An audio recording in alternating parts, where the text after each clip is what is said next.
Greetings and bienvenue, Midnight Crew. Thank you for returning to this broadcast, and welcome to new viewers joining us for the first time. If you like a video, then feel free to subscribe. Some viewers may find the following video disturbing. Viewer discretion is advised. Family War Stories thread. Be uncle. Be med student in North Vietnam. Be drafted into the North Vietnamese army as a medic. He can't wait to kill some capitalist pig dogs for the glorious revolution. Get sent to a joint operation. North Vietnamese army officers and specialists, Viet Cong foot soldiers, kept in the dark about mission details. The team arrives in a coastal fishing town. Meet up with contact. Contact briefs them on mission. Team will be carried to a large island miles offshore. The island has an old abandoned airstrip from World War II. The plan is to booby-trap the hell out of the island. Make it unusable for the U.S. Hole up in the surrounding jungle and ambush American soldiers as they enter. The morning of the operation. Boarding fishing boats. Boats have crates of supplies under nets. Notice they have a ton of ammunition, explosives, and tools. Only about a week's supply of food and water. Uncle points this out to the commander, Quan. Quan assures him that the North Vietnamese army will pick them up after the Americans flee. Also that the Viet Cong foot soldiers with them are rural people used to living off the land. If there's a delay, the Viet Cong can forage for food. Uncle is a bit unnerved, but still excited to do his part for the revolution. The fishermen drop them off on the island. They haul ass unloading supplies and equipment. Set up camp in a woods. Start turning likely landing areas into a death trap. Punji pits, Jap landmines, tripwires, etc. Hidden machine gun nests. Subtle range markers for sniper made. Mess up non-overgrown parts of the landing strip. Watch for ships and aircraft constantly. Uncle sits on a log watching the horizon at night with an SKS some nights. 4 days. Americans still haven't shown up. One of the head booby trap guys is having trouble installing some kind of explosive trap. Asks for one of the other experts and his assistant to come take a look. Another guy tinkers with it. Boom. Bits of half the booby trap team raining down. Surviving experts realize they neglected to mark where many of the dead men's traps were located. Quan is pissed. Orders everyone to be careful as hell about setting off traps. 1 week, out of water, running low on rations. Somebody got hung in an unmarked foot trap. Uncle used up a ton of antibiotics treating him. 2 weeks. Viet Cong guys stretched the food supply for a while with edible plants and wildlife, but there were too many people to feed. The second in command gets bit by a snake, has a major allergic reaction to the venom, dies. 3 weeks. Everyone is starving. Quan and other officers get the lion's share of whatever is left to eat. Still no Americans. People getting pissed at officers. 3.5 weeks. See U.S. ships in the distance, aircraft flying overhead. Prepare for battle. Something's wrong. They aren't coming closer.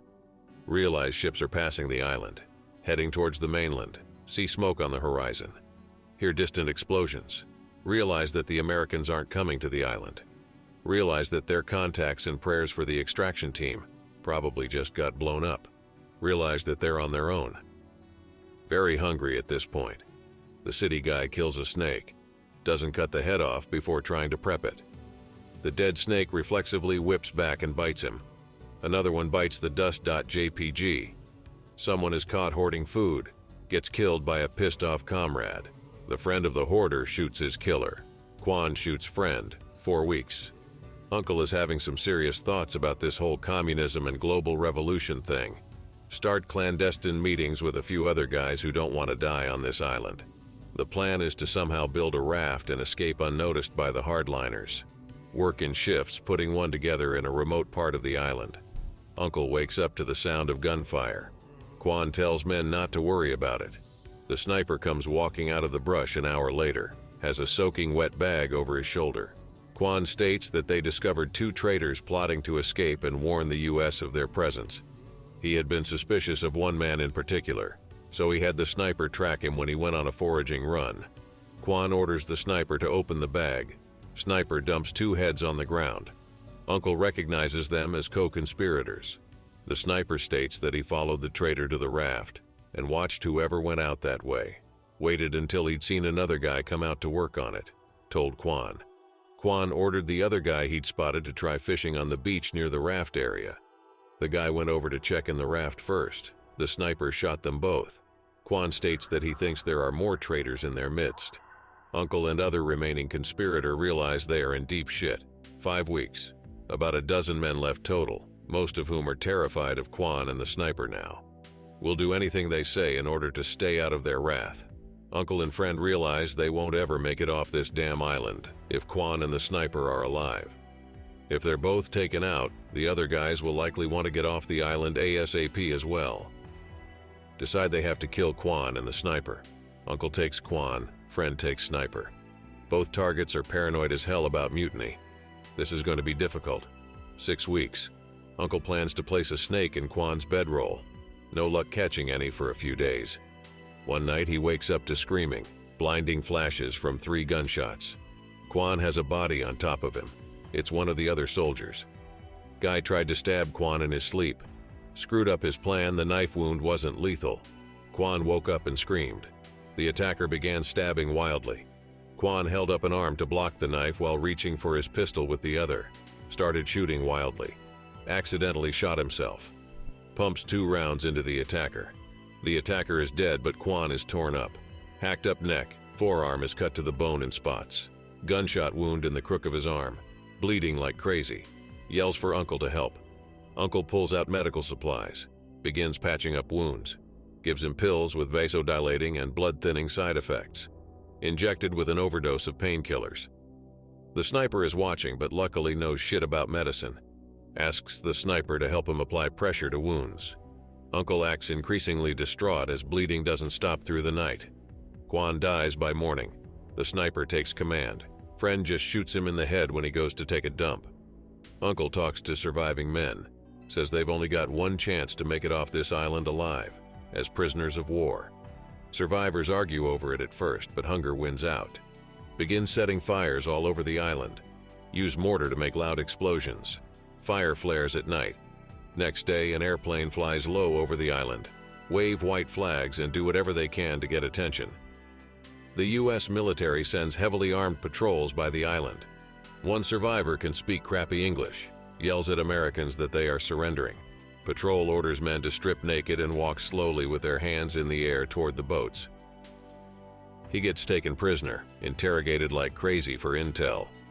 A few of the guys realize that they can never go home. Some agree to instruct U.S. military officers on common enemy tactics and traps in exchange for better treatment. Uncle eventually manages to make a deal of some sort that gets him released. Lives in South Vietnam for a while, then leaves for the U.S. before the communists win. Finishes medical studies to become an MR. The end. My grandmother was a civilian just outside of Eindhoven in the Netherlands during World War II. Her first story would actually be from her childhood in World War I when the Germans took her father in the middle of the night without explanation. A few years later, he appeared at their door completely broken and turned out to have been a slave laborer working on various construction projects.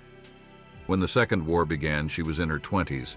She would talk about seeing the Germans first arrive on motorcycles, and she would always describe their boots in the most detail.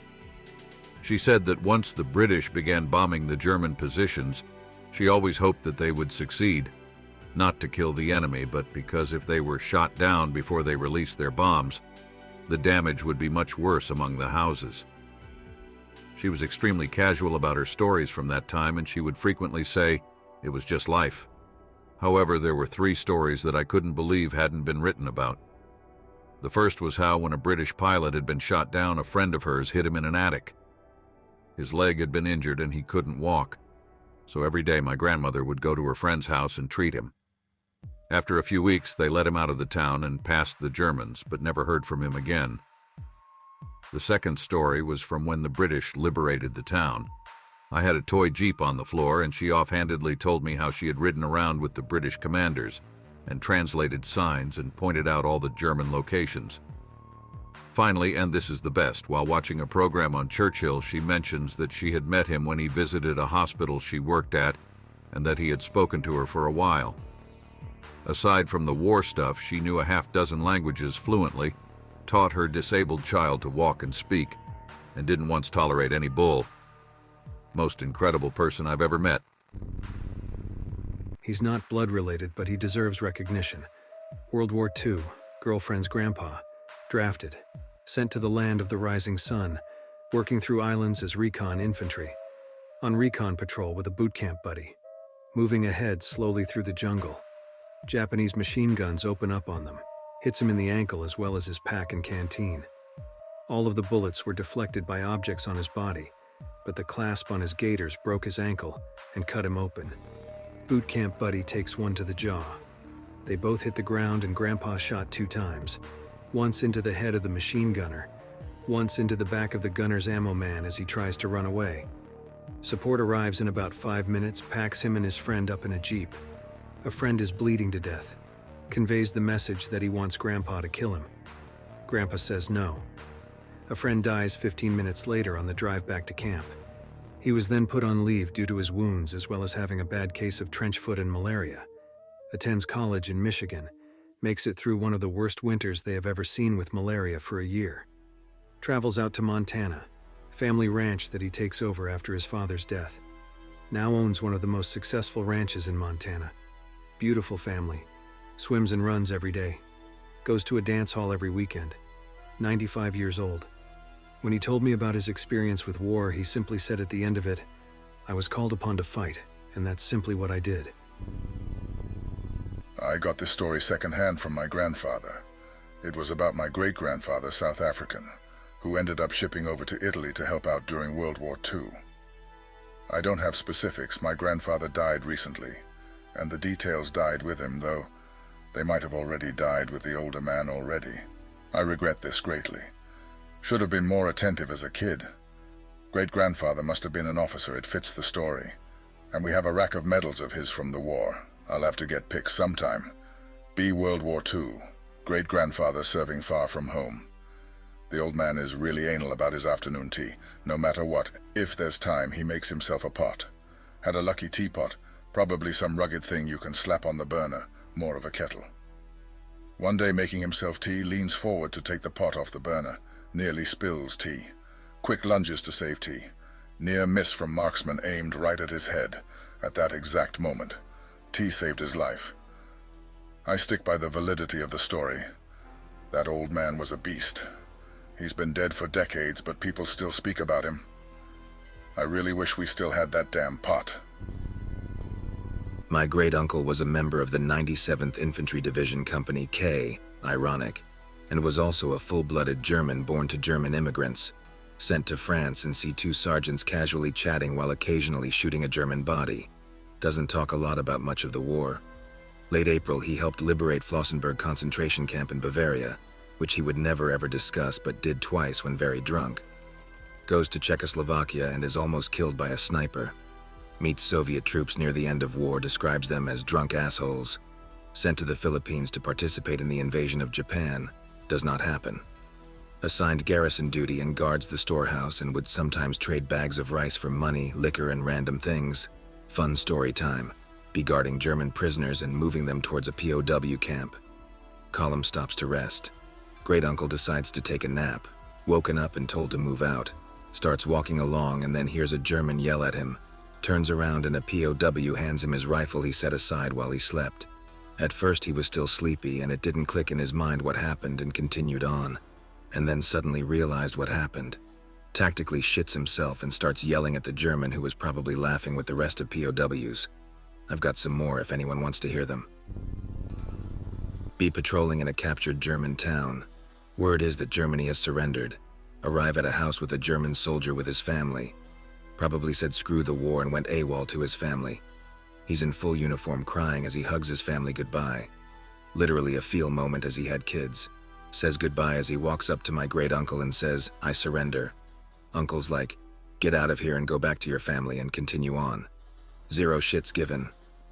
Later on, he arrives in another small town in Czechoslovakia. Hear a loud commotion inside of a barn. Upon investigating, it turns out to be some Germans totally shit-faced dancing and singing. Germans are so drunk they don't notice my uncle and his friends. Close the doors of the barn and lock it and paint POW. Continue on not giving a damn. Later finds a C-96 Mauser with stock. Lugs it around as a war trophy. Be marching all day and he's getting sick of it. Throw it into a lake. Brings back a Mauser officer pistol instead, but it is lost in the family. I have my grandpa's diary from World War II. He was in the German army and then joined the American army as a tank commander in Korea before retiring a full-bird colonel at the age of 40 and died in 1996. Grandpa is a Hetzer commander. Fought in Russia before fighting the American and British. They named their tank Valkyrie. His primary job was a tank destroyer and also harassed the Allies. Grandpa's crew would ambush Shermans and Hellcats, then troll face all the way back to German lines. They always shot them in a position where the disabled tank would block a bridge or road in a town and would hold up the Allied advance for hours or days. Gained notoriety among Allied armored troops after making 28 confirmed tank kills. Tank survives all the way to victory in Europe Day. Tank is stationed in the backside of a hill next to a small river hidden in cover.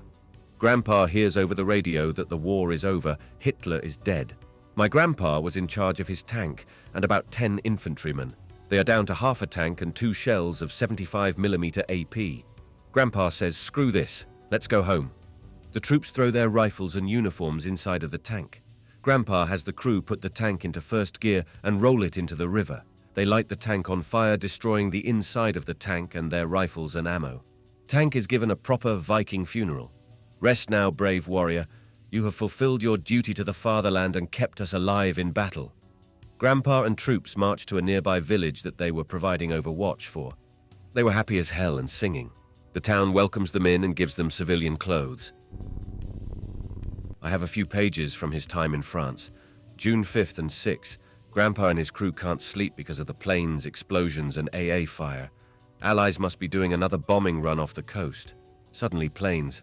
A lot of planes. Holy hell, that is a lot of planes. Parachutes open up, so it begins. See 2 chutes land about 100 yards from him towards a road. Grandpa drives the Hetzer tank to the power lines and sees 2 soldiers caught on one of the poles. Grandpa pops open the hatch and their gunner hops out with an MP-38. Both paratroopers raise their hands in surrender. My grandpa knew English and made several trips to England for vacation. Grandpa: "You America?" "GI, nah, we're the Chinese. We got lost on our way to Tokyo." Grandpa then asks, "So why are you here?" "GI, we are here to personally shove our boots up Hitler's ass." Grandpa's gunner retrieves their weapons, 2 Thompson SMGs. My grandpa was not amused. "How do you plan on fighting the war now?" "GI, just wait until we get down from here and we'll show you." Grandpa's gunner asks what we should do with them.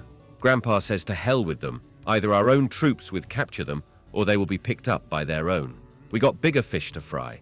Grandpa leaves the GI to hang from the power lines weaponless. My grandpa later commented, "Never in my life have I ever met such a cocky, rude and sarcastic lot, but even in the face of death, he showed no fear. That attitude will change when they hear bullets go past them." Grandfather served in the U.S. Navy in the Pacific during World War II. Not quite sure what he did. Something to do with amphibious assault. Not relevant. It's Victory in Japan Day. Ships coming home. Grandfather's ship somehow picked up a monkey somewhere in the South Pacific. The monkey won't leave the boat when they come back. Bring it back to the States. Pull into port, while hanging around the ship and annoying the crew. Apparently the monkey's favorite thing to do was steal hats. Monkey sees supply ship with open crate of fruit pull into port. Monkey goes to another ship and starts going ham on this fruit. Grandfather's ship starts pulling away, Monkey sees. Monkey tries to jump from supply ship to grandfather's ship. Falls in the ocean. The captain brings the ship to a full stop to fish a monkey out of the water. Granddad is in the 32nd Infantry Division in the Philippines. He was a farmer in Wisconsin and knew his way around a Caterpillar bulldozer. Tasked for building runways for a few weeks. Every day he is shot at. Screw this. He welded sheets of steel onto the Caterpillar's cab. Armed with a shotgun, a 1911, and an American don't-give-a-shit attitude. One day fixing runway after Jap bombing run. Grandpa said that they need the dozer for clearing. Why not use a tank? "You are operating the only tank on the island. Let's grind those rat-faced bastards to dust." Dozer runs ahead of the infantry, clearing a path for the infantry. Granddad receives fire from a MG Bunger. Bullets are bouncing off the blade. Japs would have had better luck throwing rocks. "It's on now, chaps." Grandpa runs over the MG nest like a house of cards. 6 confirmed kills. for the rest of the war until the dozer was blown up by a mine. It had a kill count, and painted on the side was Popeye's arm holding a can of spinach. First story. My father, who is 67 years old this year, joined the Army because he didn't want to be drafted. Goes through boot camp, officer candidate school, language school, paratrooper school, and finally Ranger School, First Lieutenant Green Beret. In a long-range reconnaissance patrol unit comprised of other special operations soldiers, he's the commanding officer. Circa 69-ish deep in North Vietnam Army territory. There were reports of a route that the enemy used to move troops south. Father is friends with a general, can't remember the name of. The general gives my dad a lot of artillery to call up. Father and his squad sneak near the path, set up an ambush spot on top of an abandoned French villa. On the side of a hill, the villa overlooks the route very well. You can see a large rice paddy. The villa faces downhill. The route is between the villa and the rice paddy. He waits a day or two in this abandoned villa, testing the artillery with flare shots. I don't know the correct terminology. Knows exactly how to call in the artillery when the enemy comes. Second or third morning, very early. He and his men spot the enemy coming. They're closer than intended. The enemy is about 400 meters away. See about 200 to 300 soldiers, a large company, all out in the open, away from the tree line. He and his men are on top of the villa. He calls in the artillery. 5 sweeps with about a dozen pieces in a grid. Radio calls him back. 30 seconds. Countdown. In the last about 3 seconds, they hear the first wave of artillery coming.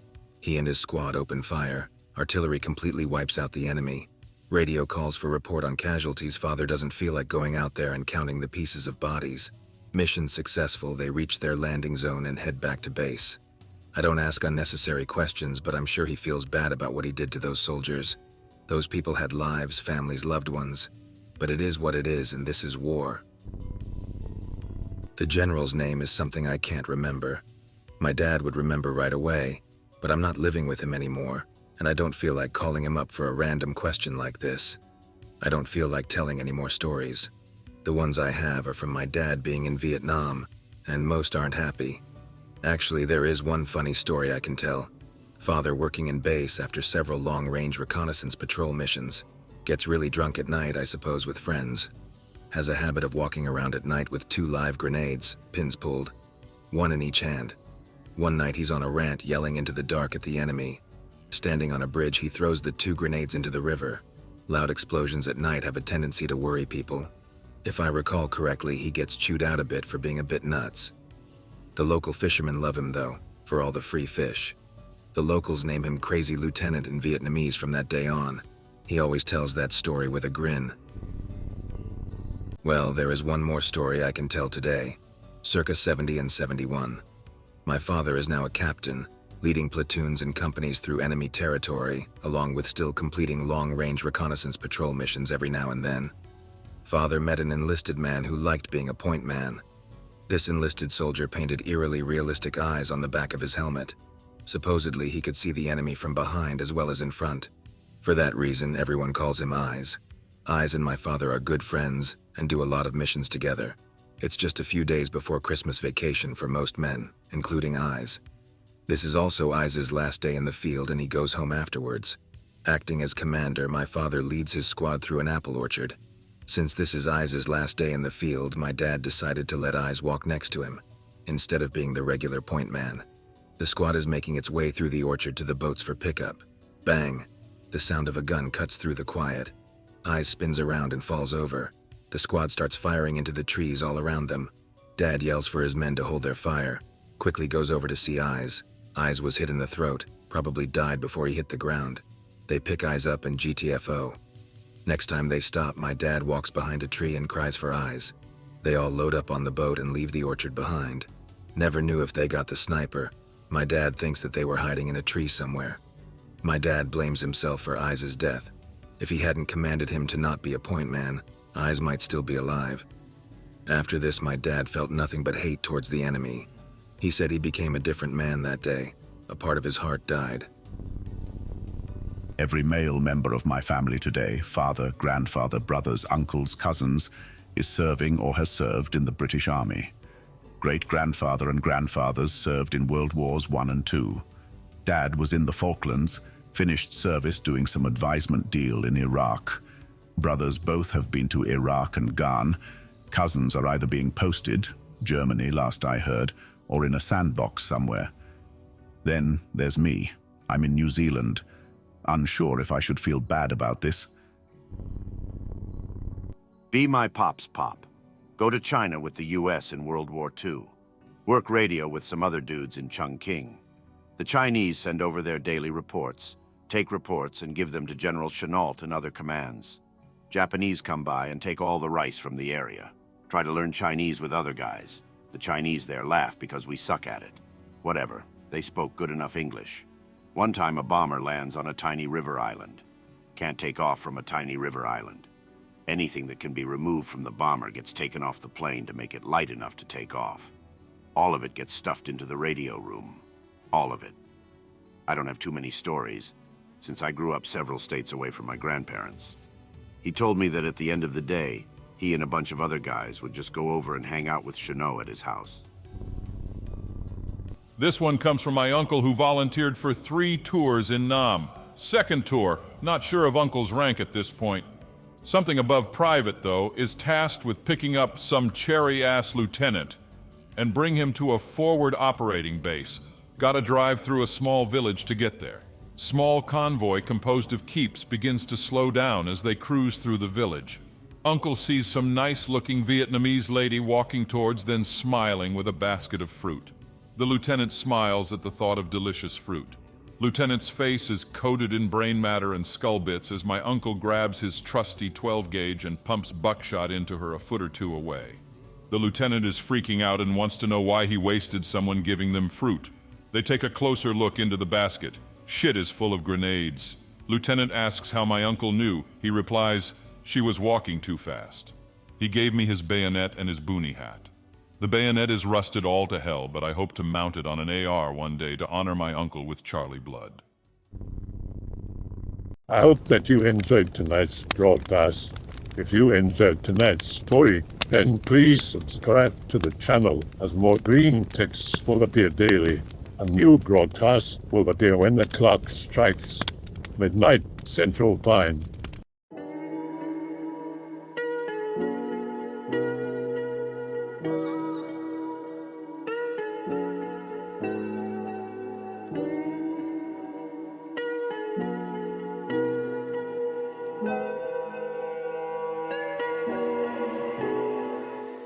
Remember to check out the Odyssey page in the description for a second archive of the channel's videos. There's also a Rumble archive as a backup.